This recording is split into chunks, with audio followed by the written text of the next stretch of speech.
2장 31절에서 45절까지입니다. 제가 가지고 있는 성경책은 구약성경 1235쪽입니다. 구약성경 1235쪽 다니엘 2장 우리 31절부터 45절까지 제가 말씀을 읽습니다. 제가 읽겠습니다. 왕이여, 왕이 한 큰 신상을 보셨나이다. 그 신상이 왕의 앞에 섰는데 크고 광채가 매우 찬란하며 그 모양이 심히 두려우니 그 우상의 머리는 순금이요 가슴과 두 팔은 은이요 배와 넓적다리는 노시요 그 종아리는 새요 그 발에 얼마는 새요 얼마는 진흙이었나이다. 또 왕이 보신즉 손대지 아니한 돌이 나와서 신상의 새와 진흙의 발을 쳐서 부서뜨리매 그때의 새와 진흙과 녹과 은과 금이 다 부서져 여름 타작마당에 겨같이 되어 바람에 불려간 곳이 없었고 우상을 친 돌은 태산을 이루어 온 세계에 가득하였나이다. 그 꿈이 이러한즉 내가 이제 그 해석을 왕 앞에 아뢰리이다. 왕이여, 왕은 여러 왕들 중에 왕이시라. 하늘의 하나님이 나라와 권세와 능력과 영광을 왕에게 주셨고 사람들과 들짐승과 공중의 새들 어느 곳에 있는 것을 막론하고 그것들을 왕의 손에 넘기사 다 다스리게 하셨으니 왕은 곧 그 금 머리니이다. 왕을 뒤이어 왕보다 못한 다른 나라가 일어날 것이요 셋째로 또 녹 같은 나라가 일어나서 온 세계를 다스릴 것이며 넷째 나라는 강하기가 새 같으리니 새는 모든 물건을 부서뜨리고 이기는 것이라. 새가 모든 것을 부수는 것 같이 그 나라가 문나라를 부서뜨리고 찢을 것이며 왕께서 그 발과 발가락이 얼마는 토기장이의 진흙이요 얼마는 새인 것을 보셨은즉 그 나라가 나누일 것이며 왕께서 새와 진흙이 섞인 것을 보셨은즉 그 나라가 새 같은 든든함이 있을 것이나 그 발가락이 얼마는 새요 얼마는 진흙인즉 그 나라가 얼마는 든든하고 얼마는 부서질 만할 것이며 왕께서 새와 진흙이 섞인 것을 보셨은즉 그들이 다른 민족과 서로 섞일 것이나 그들이 피차에 합하지 아니함이 새와 진흙이 합하지 않음과 같으리이다. 이 여러 왕들의 시대에 하늘의 하나님이 한 나라를 세우시리니 이것은 영원히 망하지도 아니할 것이요 그 국권이 다른 백성에게로 돌아가지도 아니할 것이요 도리어 이 모든 나라를 쳐서 멸망시키고 영원히 설 것이라. 손대지 아니한 돌이 산에서 나와서 새와 녹과 진흙과 은과 금을 부서뜨린 것을 왕께서 보신 것은 크신 하나님이 장래 일을 왕께 알게 하신 것이라. 이 꿈은 참되고 이 해석은 확실하니이다 하니. 아멘. 자, 오늘 우리 설교 제목이 좀 길죠? 우리 그래도 한번 같이 읽어볼까요? 자, 우리 설교 제목 같이 읽겠습니다. 하늘에 하나님이 세운 영원한 나라. 누가 세웠어요? 하늘의 하나님. 우리 하나님이 하늘에 계신 거예요. 자, 하늘에 하나님이 세운 영원한 나라라는 제목으로 같이 하나님의 말씀을 나누기를 원합니다. 자, 오늘 본문은 다니엘이 그 바벨론의 왕이었던 그 느부갓네살이라는 사람이 있었는데요. 이 사람이 꿈을 꿨습니다. 근데 그 꿈이 얼마나 놀랍고 충격적이고 무서운 꿈이었던지 우리가 읽지는 않았습니다만 앞부분에 보면 번민하였더라. 여러분, 번민이 뭘까요? 큰 염려죠. 큰 걱정을 하였더라라고 얘기합니다. 그런데요, 이 느부갓네살 왕이 정상적이지 않아요. 비정상적입니다. 그리고 이 느부갓네살 왕이 건강하지를 못해요. 왜 그러느냐면 대부분의 왕들은 이 술사들 그리고 주술가들 또 여러 점쟁이들. 근데 이게 이제 오늘날은 무당을 얘기하는 게 아니에요. 이 사람들은 오늘날로 얘기하면 천문학자들입니다. 여러분, 과학자들이에요. 그러니까 뭐를 연구하는 사람일까요? 천체에 떠 있는 그 광명체들을 연구를 해서 나라의 길과 흉, 그리고 나라의 어떤 위기나 어려움이나 그런 문제들을 알아맞추는 사람들이죠. 그런데 이 왕들이요, 이렇게 종종 꿈을 꿨던 것 같아요. 그러면 그 박사들을 불러가지고 어떻게 합니까? 왕이 그들에게 꿈을 들려주죠. 내가 이런 꿈을 꿨다. 그러면 이제 이 박사들과 술객들이 이 꿈을 듣고 난 후에 이 꿈을 어떻게 하겠어요? 해석을 합니다. 여러분, 해몽을 해줍니다. 우리가 창세기에 보면 이거와 유사한 사건이 있죠.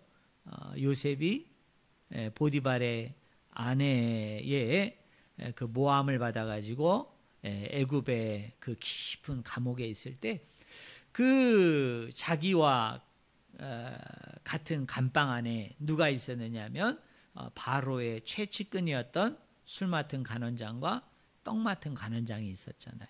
그런데 이 두 사람이 꿈을 꿉니다. 그리고 난 후에 이 두 사람이 꿈 이야기를 해요.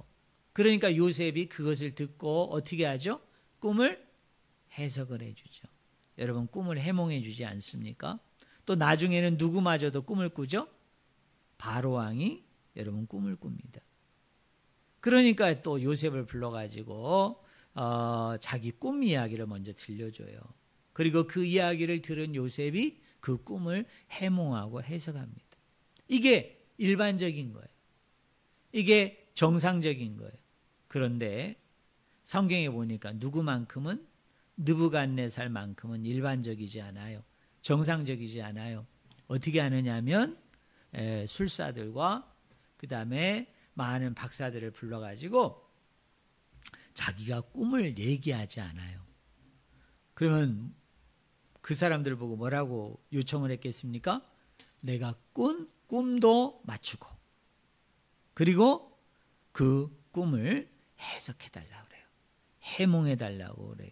그러니까 이 술객들과 많은 술사들과 이 많은 박사들이 왕에게 정식으로 제안을 합니다.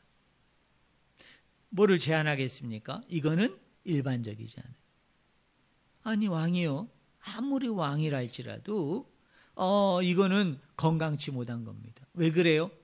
다른 모든 왕은 꿈을 들려주고 그 꿈을 해몽하고 해석하라고 그러는 거지, 어떻게 꿈도 얘기하지 않는데 우리가 그 꿈마저도 맞출 수 있겠습니까? 왕이요, 그냥 일반적으로 또 보통적으로 평상시 하듯이 그 꿈을 우리에게 알려주십시오 라고 얘기했더니 이 느부갓네살 왕이 건강치 못한 왕이라고 그랬잖아요.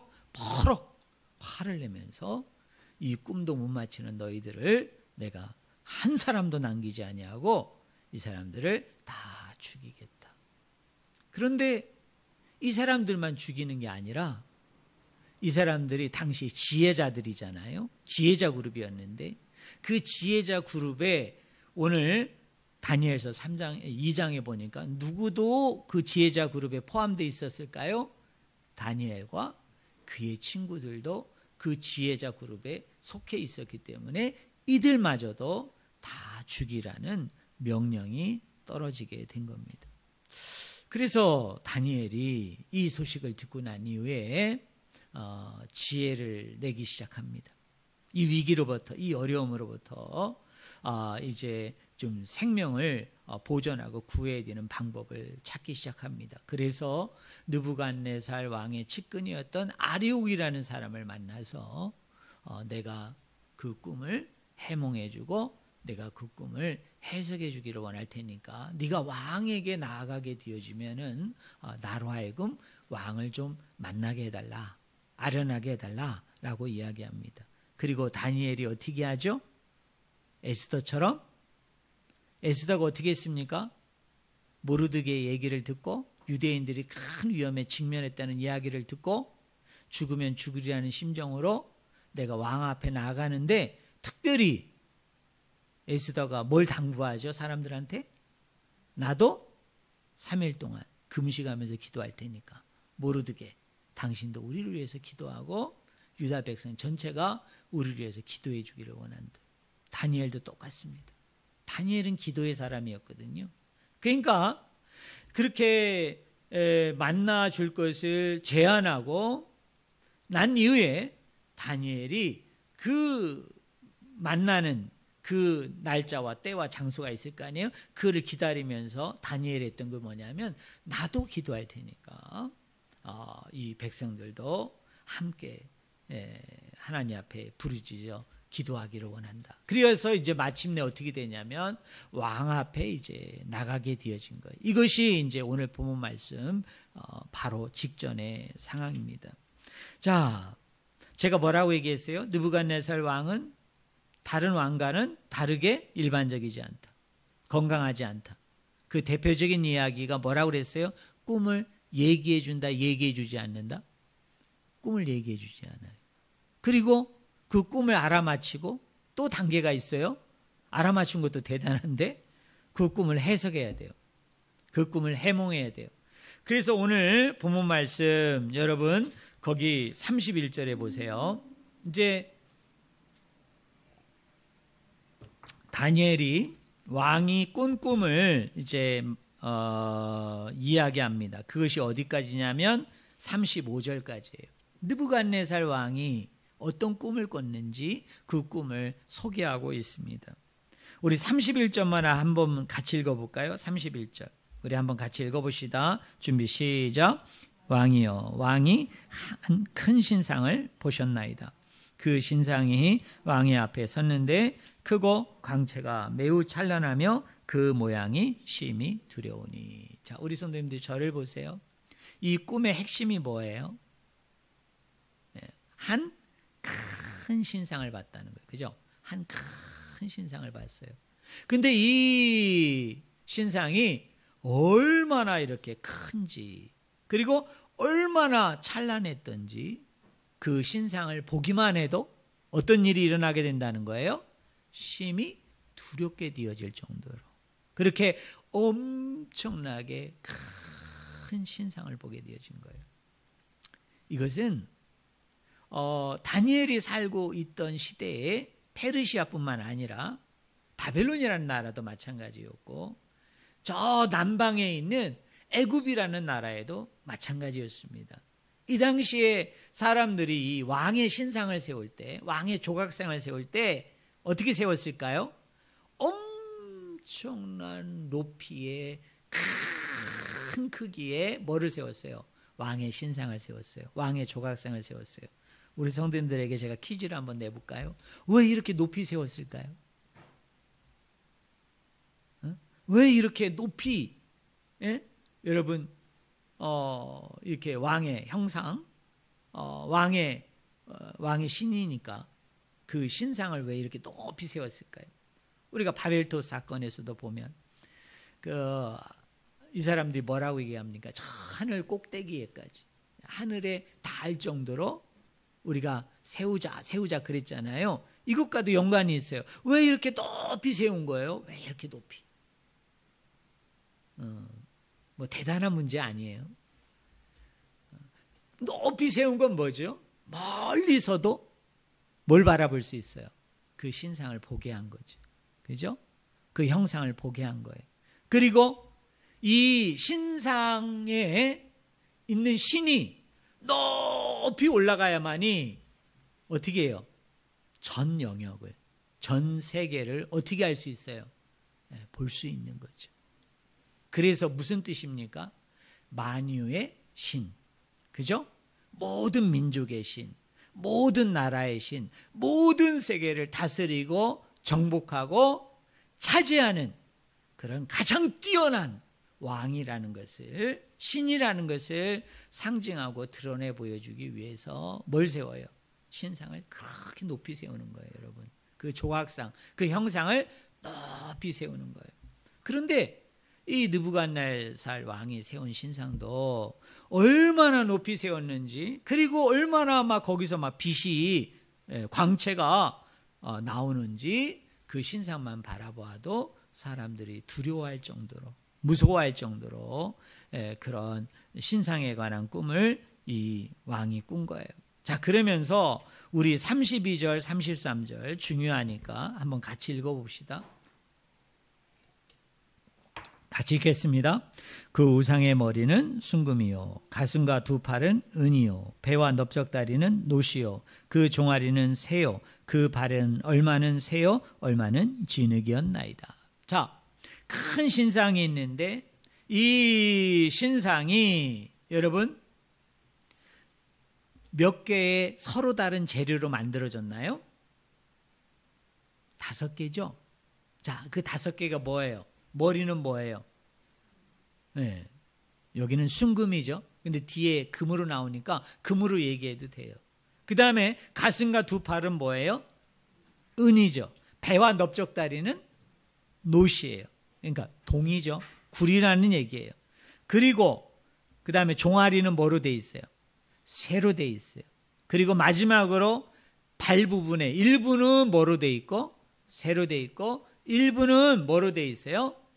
진흙으로 되어져 있어요. 그런데 사실은요, 이게 5개의 서로 다른 재료가 아니라 따라해 보실래요? 4개. 4개의 서로 다른 재료로 이루어져 있는 거예요. 그 근거가 뭐냐? 그 이유가 뭐냐?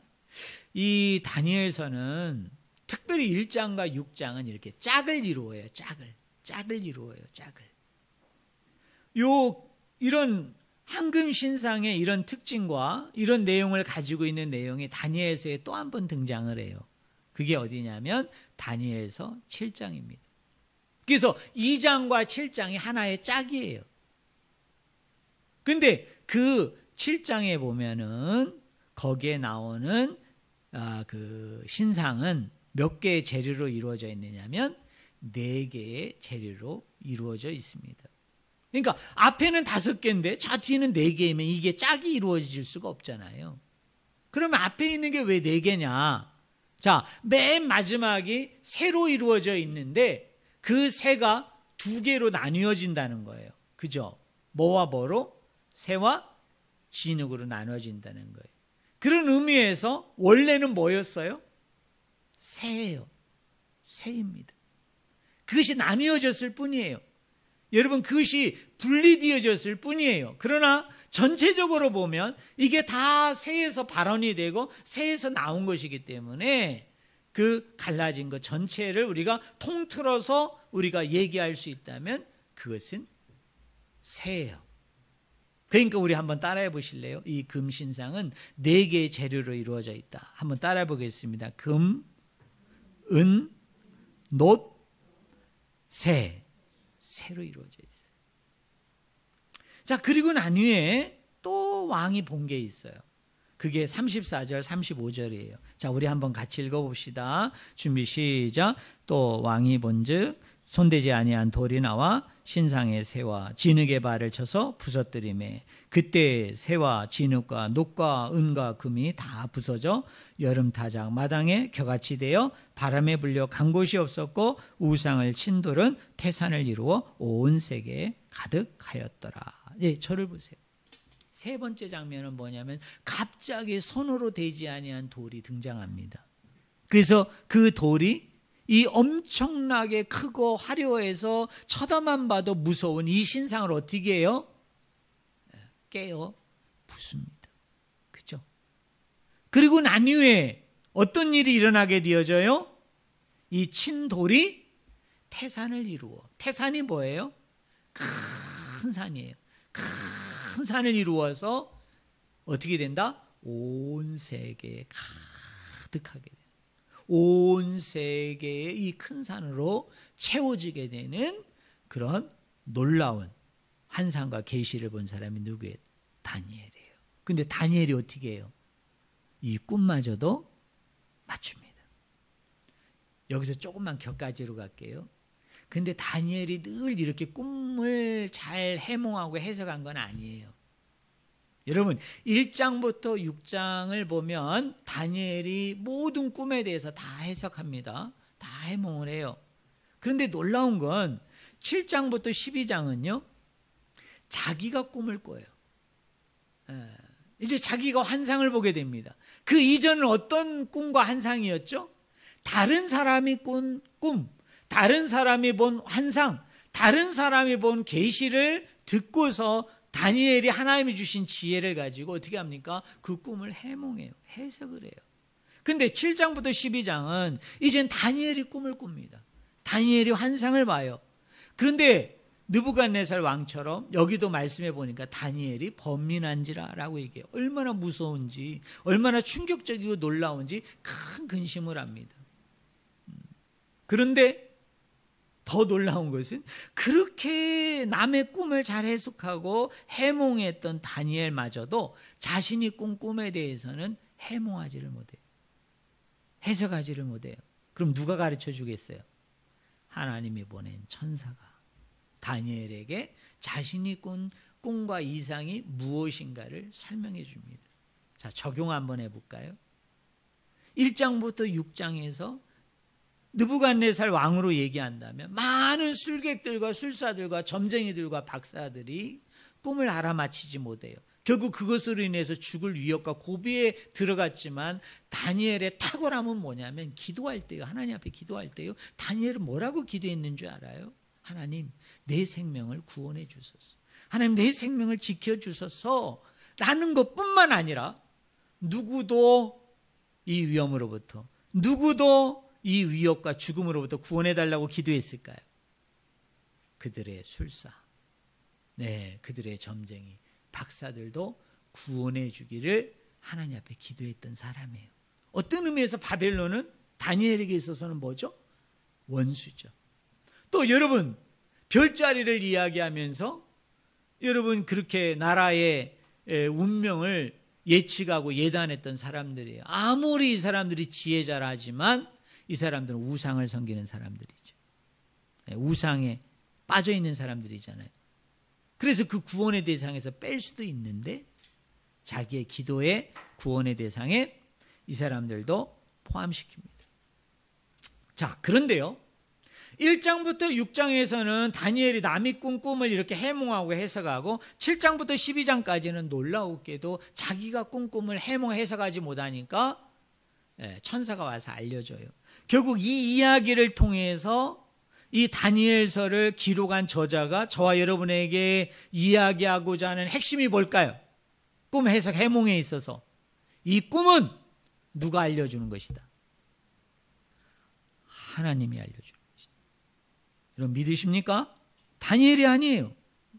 만약 다니엘이었다면 자신이 꾼 꿈도 해몽하고 해석했을 거예요. 그러니까 1장부터 6장은 나오지는 않지만 다니엘이 이토록 꿈을 잘 해몽한 이유는 뭐냐? 하나님이 알게 하신 거예요. 하나님이 깨닫게 하신 거예요. 자신이 꾼 꿈에 대해서 전혀 알지 못하는 다니엘이 이 꿈을 알아맞힌 것은 뭡니까? 하나님이 누구를 통해서? 천사를 통해서 말씀해 주시기 때문에, 알려주시기 때문에 이 환상과 꿈과 계시를 어떻게 할 수 있어요? 해석할 수 있었던 거예요. 이것이 꿈 해석에 있어서 우리 성도님들의 첫 번째 적용점이에요. 자, 그럼 이어서 얘기하겠습니다. 그럼 36절부터 45절은 뭘까요? 앞 문맥은 꿈을 알아맞혔잖아요. 그러면 이제 뭐를 해야 되죠? 그 꿈을 해석해야죠. 그 꿈을 어떻게 해요?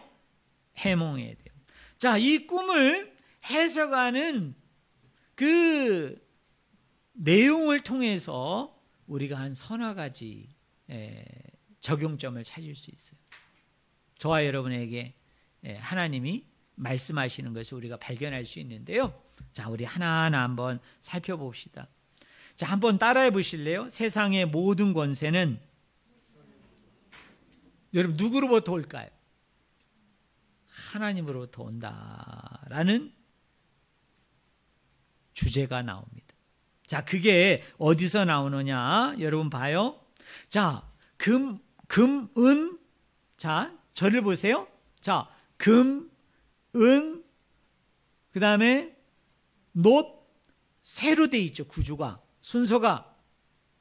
자, 금보다는 은이 못하죠.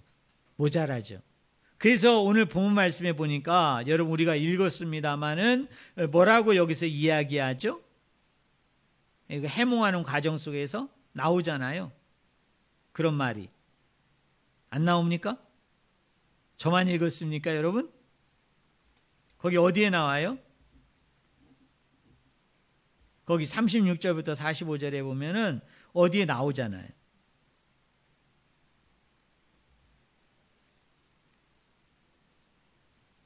자, 39절을 보세요. 39절. 자, 순금은 느부갓네살 당신을 가리키는 거다라고 얘기한 이후에 39절에 보세요. 왕을 뒤이어 왕보다 못한 다른 나라가 일어날 것이요.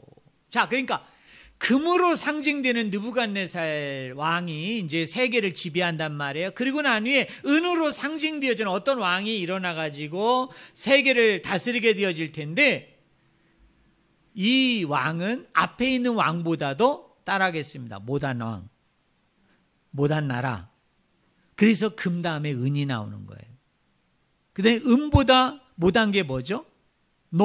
놋보다 못한 게 뭐예요? 쇠이죠. 그런데요, 이걸 한번 우리가 거꾸로 뒤집어서 한번 생각해 봅시다. 우리 성도님들 한번 머리 좋은 분 한번 맞춰볼래요? 자, 왜 금, 은, 놋, 쇠로 했을까요? 아니, 거꾸로 할 수도 있잖아. 쇠, 놋, 은, 금. 그래서 못한 순으로 할 수도 있고 귀한 것 순으로 할 수 있는데, 지금 성경은 못한 순으로 했단 말이에요. 그런데 이것만 있는 게 아니에요. 드문 것과 풍성한 것을 가지고 우리가 한번 생각해 봅시다. 자, 금은 드물어요, 풍성해요? 드물죠. 근데 금보다 은은 드물어요, 풍성해요? 풍성하죠. 그러니까 여러분, 저기 금은방에 가면 왜 은이 싼 거예요? 희소성의 원칙이에요. 금은 별로 발굴이 안 되기 때문에 비싼 거예요. 만약에 금이 여러분 흙처럼 지천에 깔려 있다고 그러면, 여러분 요새 금 한 돈이 얼마죠?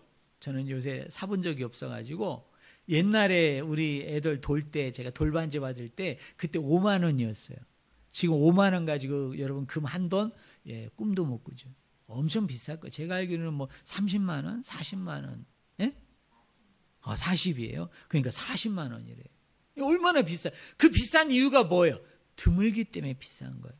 그러니까 금보다는 은이 더 풍성하죠. 자, 은보다 놋이 더 풍성하죠. 놋보다는 뭐가 더 풍성해요? 쇠가 풍성하죠. 그러니까 뒷부분으로 가면 갈수록 더 어떻게 돼요? 풍성해지는 거예요. 풍성해지는 거예요. 그럼 이것이 의미하는 바가 뭐예요?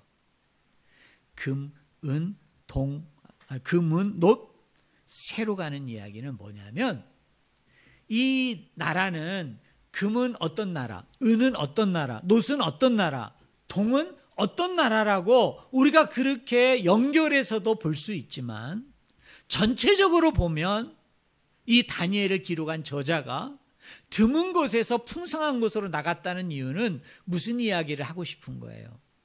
이 네 개가 상징하는 것은 따라하겠습니다. 모든 나라, 전체 나라, 그것을 의미한다는 거예요. 자, 아까 제가 5개의 재료로 구성되어 있는 것이 마지막에 2개를 합치면 4개로 구성된다고 그랬잖아요. 여러분, 성경에서 숫자 4는 뭐를 의미할까요? 히브리 사람들은 숫자를 되게 좋아해요. 우리나라도 숫자 좋아하죠. 우리나라 대표적인 거 7 뭐죠? 행운. 4 죽을 사라고 얘기하잖아요. 저 북한 사람은 4를 제일 좋아해요. 이게 나라마다 틀린 거예요. 여러분, 중국 사람이 좋아하는 숫자는 뭐죠? 8이에요. 그래서 이 사람들이 한국에 가서 핸드폰 개통할 때, 그 핸드폰 개통할 때마다 늘 하는 얘기가 있어요. 8을 많이 달라. 왜요? 8은 축복이에요. 은혜예요. 복이 넘치는 것으로 여겨서 중국 사람들은 이 8이라는 걸 되게 좋아해요. 그래서 자동차에 8이 몇 개 있느냐에 따라서 기분이 달라지고, 핸드폰 번호에 8이 몇 개 있느냐에 따라서 기분이 달라져요. 아마 우리 성도들도 아마 그런 번호가 있을는지 모르는데 010-7777-777777 이렇게 받으면 우리 성도님들도 아마 기분 되게 좋을걸요. 근데 여러분이 딱 번호를 받았는데 010-444-4444 하면 절대로 안 받으실 거예요.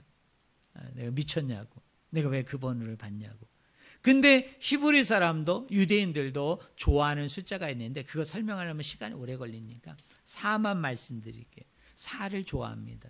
왜 4를 좋아할까요? 온 세상을 얘기하는 거예요. 여러분, 모든 세상을 뭐 하는 거예요? 의미하는 거예요. 결국 이 큰 한신상이 이런 재료로, 이런 특징으로 구성되어졌다는 것을 통해서 성경 기자가 우리에게 이야기하려는 건 이런 거예요. 순금은 어느 나라냐? 은은 구체적으로 어느 나라냐? 놋은 구체적으로 어느 나라냐? 흙은, 새는 구체적으로 어느 나라냐에 관심이 없어요. 더 지대한 관심은 어디에 있습니까?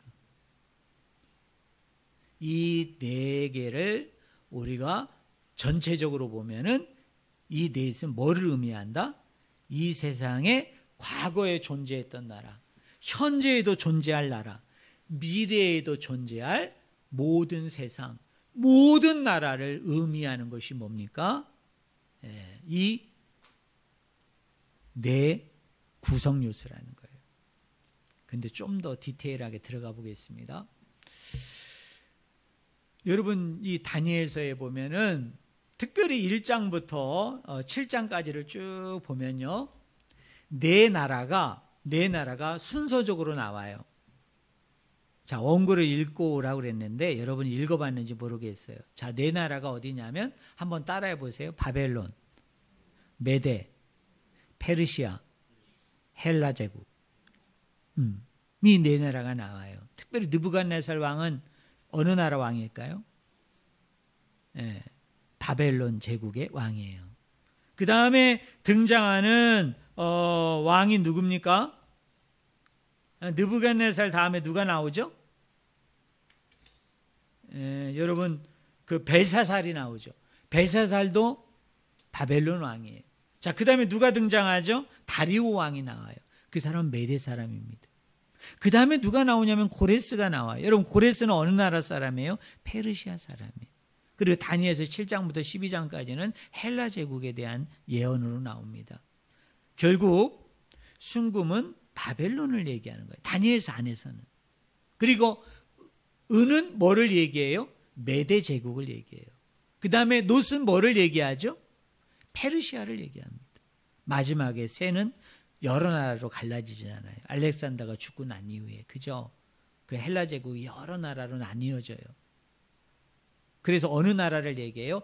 헬라 제국을 이야기합니다. 그런데 성경 기자는요, 거기에 방점이 있지 않아요. 거기에 우선이 있지 않아요. 다시 한번 얘기합니다. 이 네 나라는 뭐를 의미한다? 모든 나라, 모든 제국을 의미해요. 그런데 성도님들 저를 보세요. 자, 순금으로 상징되는 느부갓네살 왕은 조금 지나서 뭘로 대체가 된다?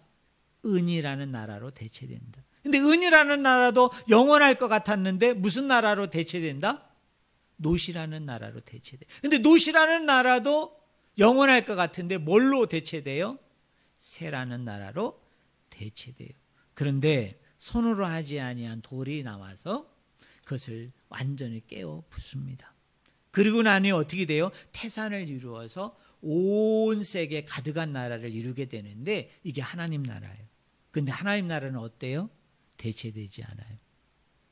없어지지 않아요. 그리고 영원한 나라가 되어집니다. 결국 이 일련의 내용을 통해서 다니엘서 기자가 얘기하려는 게 그거예요. 여러분 한번 따라해 보실래요? 모든 권세는 하나님으로부터 온다. 이런 거잖아요. 왕을 세우시는 분도 하나님이지만 그 왕을 끌어내리시는 분도 하나님이에요. 그리고 아무리 강성하고 큰 나라를 할지라도 그 나라를 무너뜨리는 것도 하나님이시고, 그거보다 못한 나라이지만 이 나라를 정복할 수 없고 절대로 집어삼킬 수 없는, 그 다음은 못한 나라일지도 모르지만 이 못한 나라가 강대국을 무너뜨려요. 그래서 약한 나라를 뒤에다 두는 거야. 이건 누구의 힘으로 되기 때문에? 하나님의 힘으로, 하나님의 능력으로 된다는 거예요. 그래서 모든 권세는 왕으로부터 나오는 게 아니라, 저 신상으로부터 나오는 게 아니라 철저하게 하나님으로부터 모든 권세가 나온다는 거예요. 자, 저를 보세요.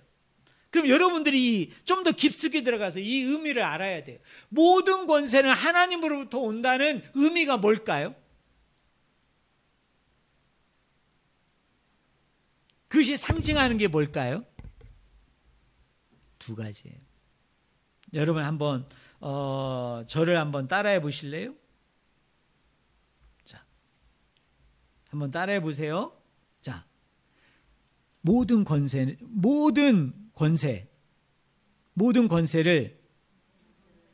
신격화시키는 게 아니라 비신격화시키는 것이다. 네, 그죠? 권세가 하나님으로부터 나왔다. 그래서 이 땅에 존재하는 어떤 것도 이 땅에 그것이 그 큰 신상처럼 그렇게 크고 찬란해서 모든 사람들이 바라볼 때 되게 두렵고 떨리고 무서운 존재라 할지라도 모든 권세가 하나님으로부터 나온다는 이야기는 이 사람을 신격화시키는 것이 아니라 비신격화시킨다는 것을 의미하는 거예요. 그리고 이 신상에 나와 있는, 그리고 이 조각상에 나와 있는 이 대상은 따라하겠습니다. 신이 아니라 사람일 뿐이다. 네, 사람일 뿐이다를 강조하는 것이 모든 권세는 다 하나님으로부터 온다는 거예요. 사랑하는 성도 여러분, 여러분이 나라를 위해서 기도하는 건 좋아요. 또 나라의 통치자를 위해서 기도하는 건 좋습니다. 그러나 중요한 건 뭐냐면 기도하는 거를 넘어서서, 그죠? 어떤 사람은 어떤 지도자가, 어떤 권력을 가진 사람이, 어떤 이념적인 성향을 가진 그 사람이 마치 이 나라를 구원해 줄 수 있는 양, 마치 이 나라의 모든 문제들을 이분이 되어지면 다 해결해 줄 수 있는 양, 그렇게 우리가 믿고 따르고 순종한다면 그것 자체도 뭐예요? 그 사람을 신격화시키는 거예요. 물론 우리가 나라를 위해서 기도해야 되죠. 그럼 여러분, 국가를 위해서 기도해야 돼요. 지도자를 위해서 기도해야 돼요. 그런데 이 사람들을 위해서 우리가 기도할 때 절대적으로 우리가 조심해야 될 것은 뭐냐면, 이 왕을 세우시는 분도 하나님이고 이 왕을 끌어내리시는 분도 하나님이라는 것을, 그리고 모든 권세와 권력은 이 사람에 의해서 주어지는 게 아니고 이 사람에 의해서 그게 얻어지고 획득되어지는 게 아니라 이 사람이 가지고 있는 모든 것은 다 하나님으로 말미암아 부어진 것이다. 하나님으로 말미암아 주어진 것이다. 그렇기 때문에 이 사람이 교만하고 자만하지 말고 하나님을 경외하고 바라보는 가운데 하나님이 원하시는 정치, 하나님이 뜻하시는 정치, 하나님이 기뻐하고 즐거워하는 참된 정치를 하기를 원합니다.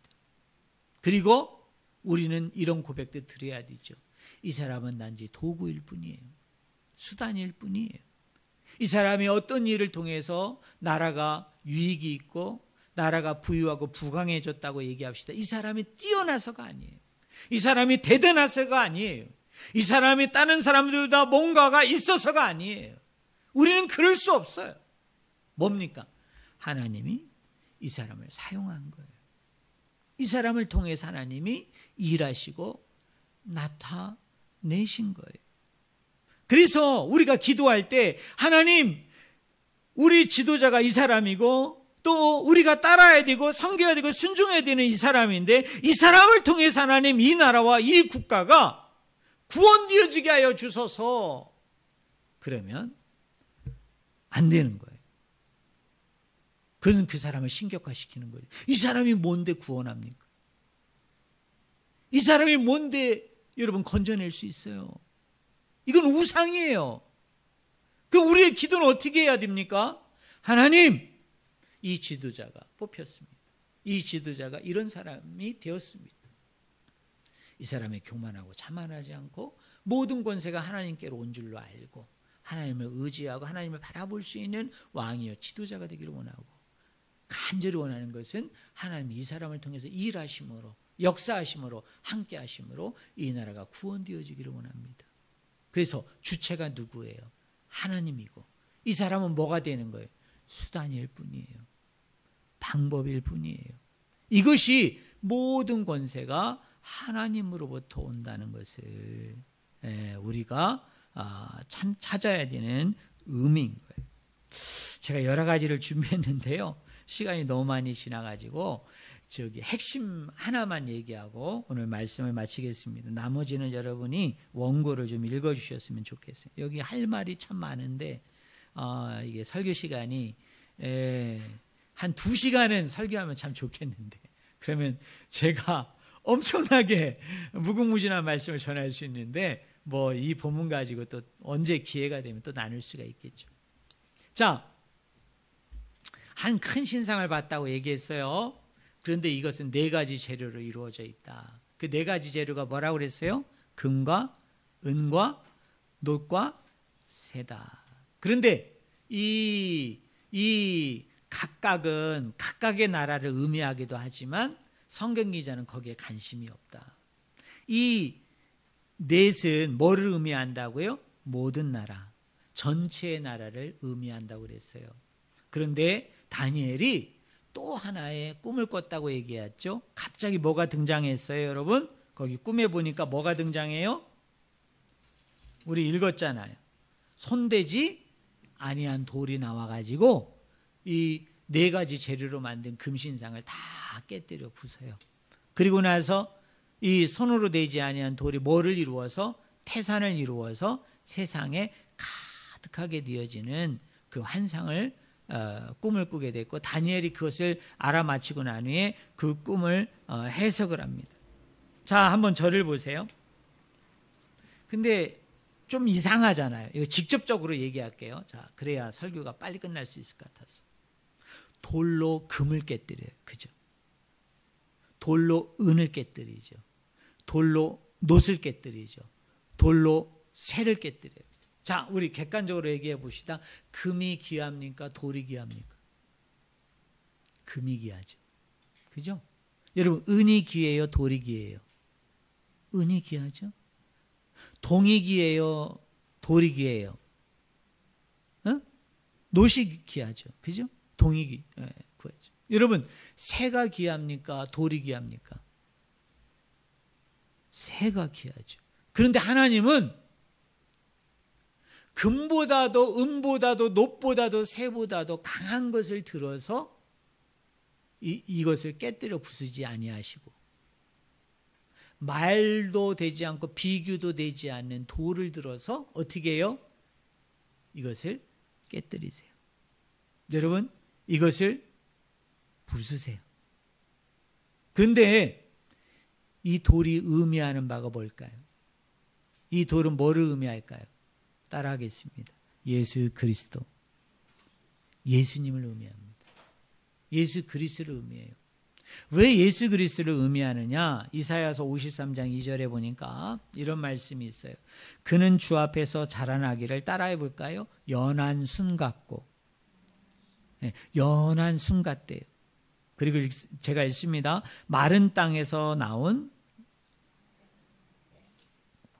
따라해 보세요. 뿌리 같다.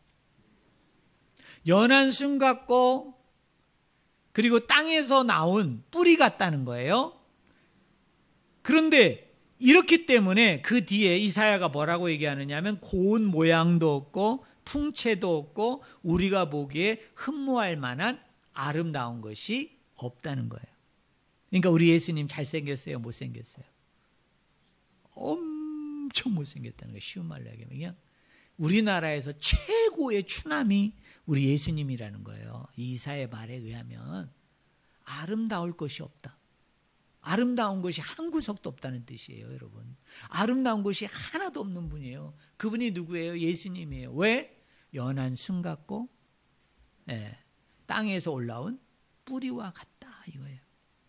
자, 잠깐만 살펴볼게요. 여기 연한 순이라는 말은 히브리어를 써서 죄송한데 요네크라는 말이에요. 요네크. 근데 이 요네크라는 뜻이 나타내는 말이 뭐냐면 묘목이나 어린 나무를 이야기해요. 그런데 이게 사람들한테 쓰일 때는요, 우리 한번 따라해 보실래요? 젖먹이.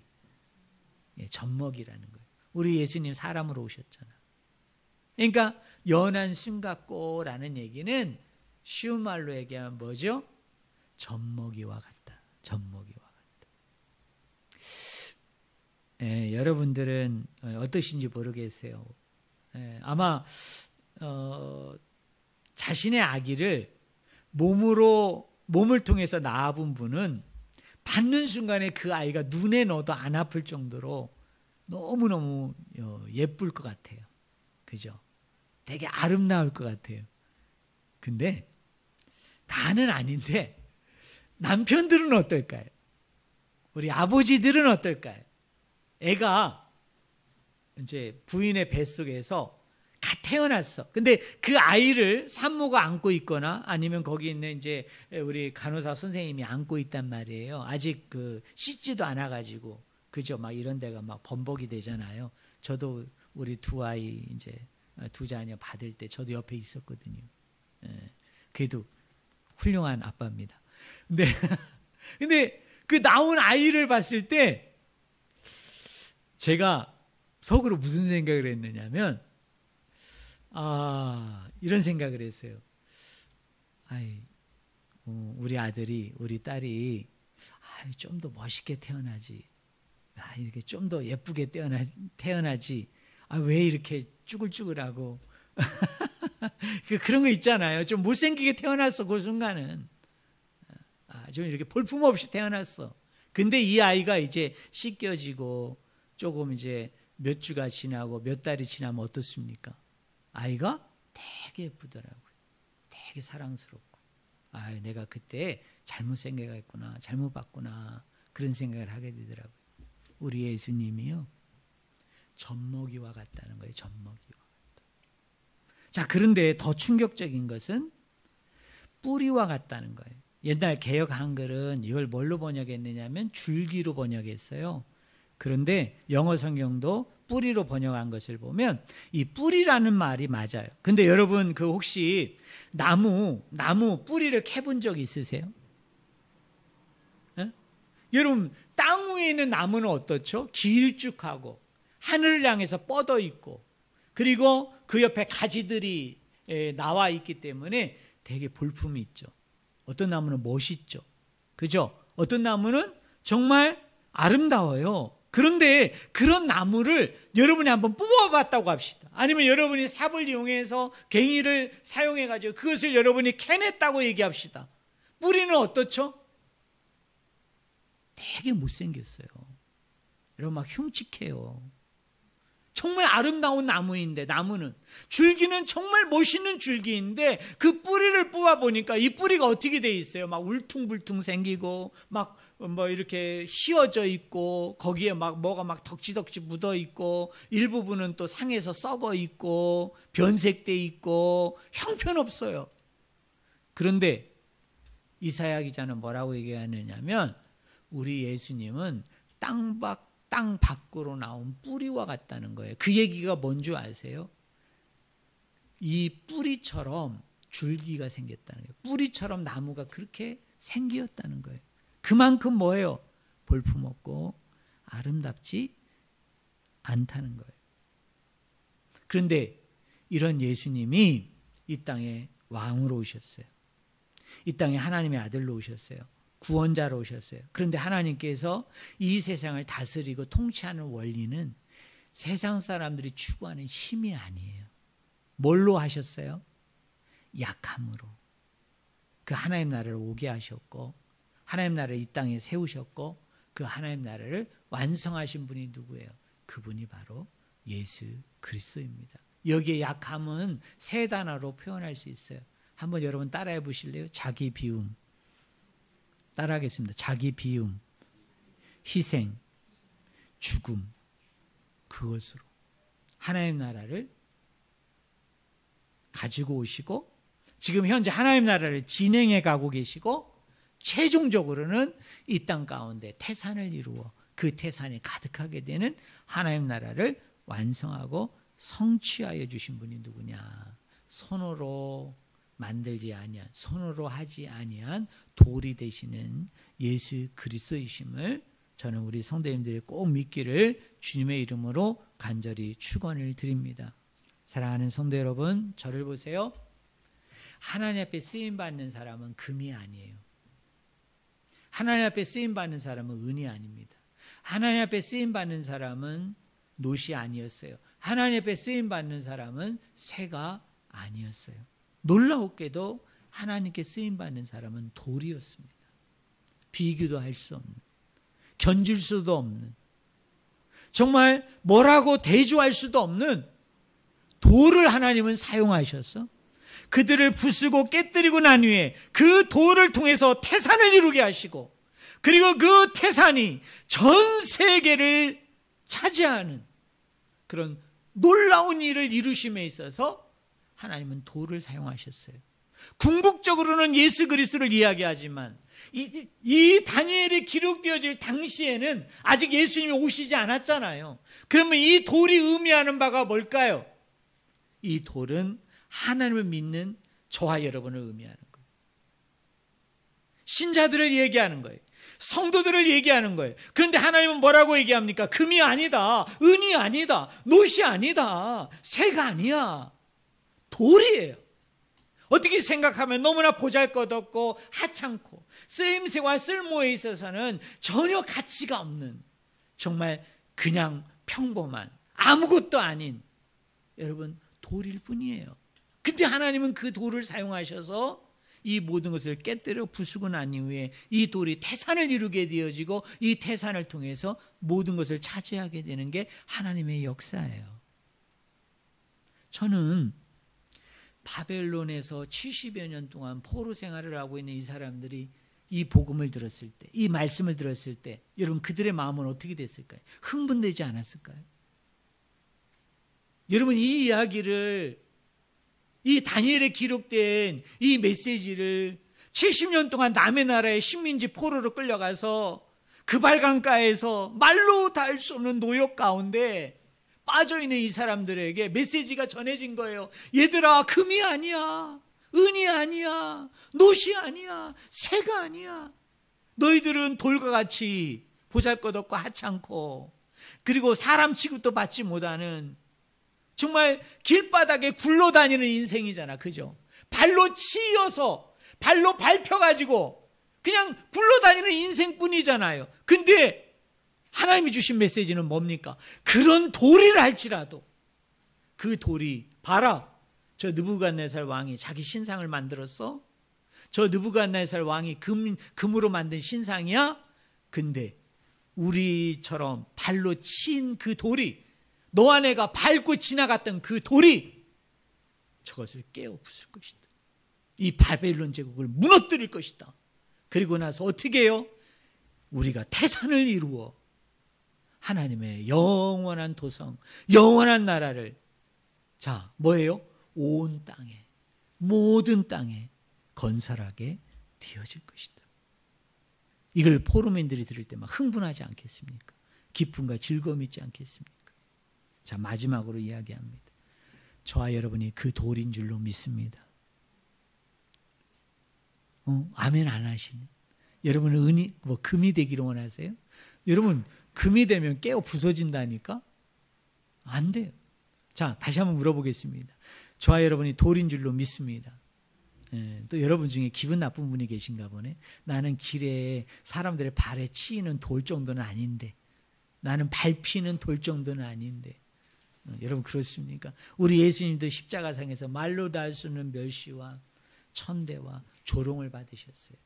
그런데 그렇게 발로 치인 돌이, 사람들에 의해서 밟혔던 그 돌이 십자가에서 죽고 난 이후에는 어떻게 합니까? 우리 전체 인류를 구원할 구원자, 하나님 나라를 완성할 완성자로서 예수 그리스도가 들어졌던 것처럼, 여러분, 저와 여러분은 보잘것없고 하찮은 사람들이지만 누구 손에 들려지기만 하면, 하나님 손에 들려지기만 하면 저와 여러분이 태산을 이룰 줄로 믿습니다. 온 세계에 가득 찬 그 역사를 불러일으키는 그런 그 귀한 일이 저와 여러분들 가운데 일어날 줄로 믿습니다. 우리 다 같이 기도하겠습니다. 하나님 아버지,